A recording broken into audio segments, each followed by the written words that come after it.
stop thinking about Oluwatoyin Salau, the 19-year-old activist who was raped and murdered in Florida.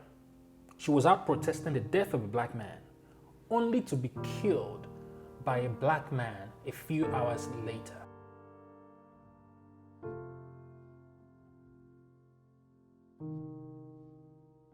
I can't stop thinking about Vera, 22 years old. She was raped and killed in a church in Benin City.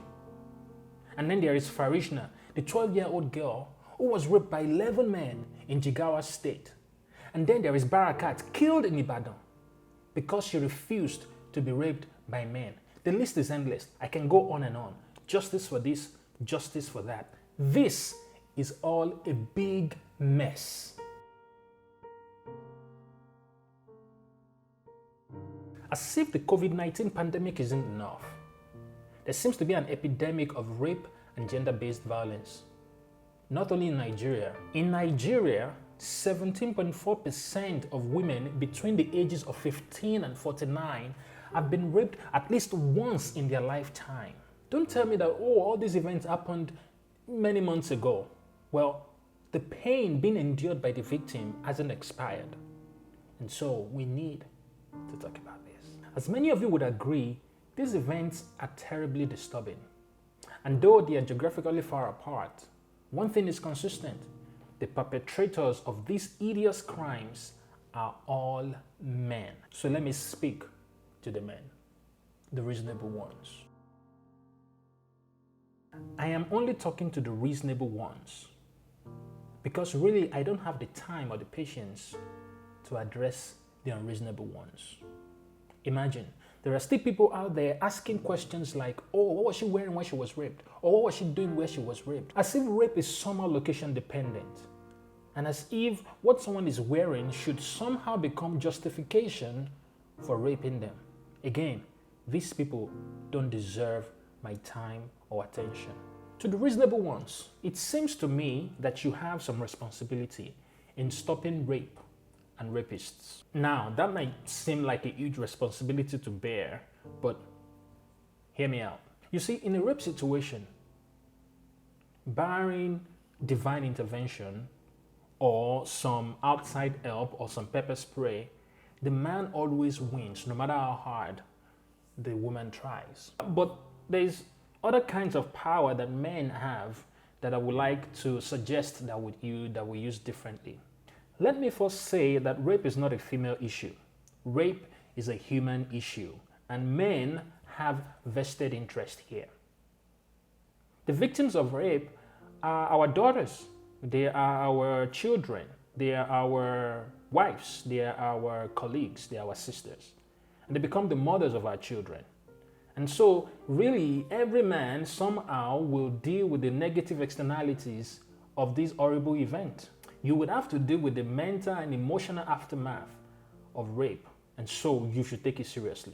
No one really escapes. The first suggestion I would like to make is this. Now, this may sound a little bit simplistic and easy, but don't be too quick to dismiss it.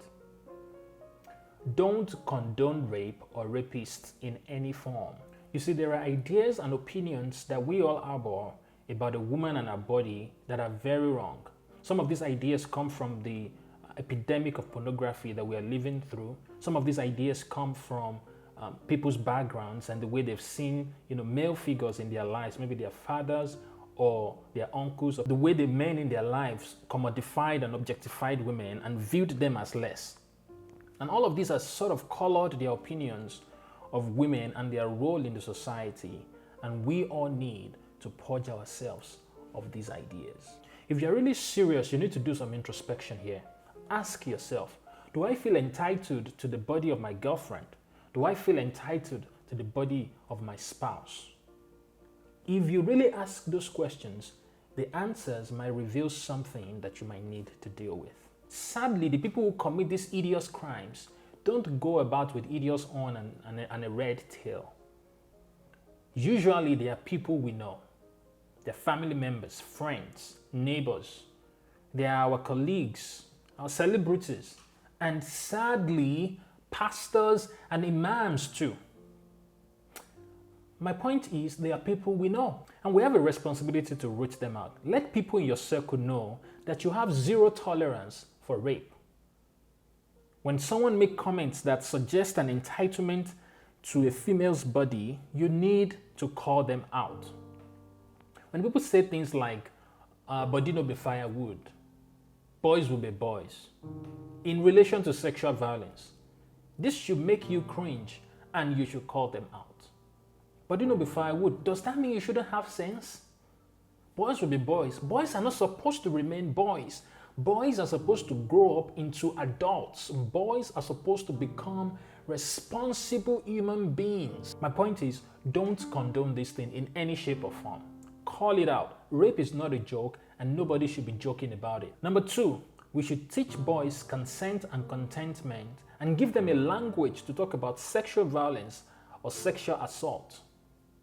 Consent and contentment are life skills that must be taught long before it has anything to do with sex.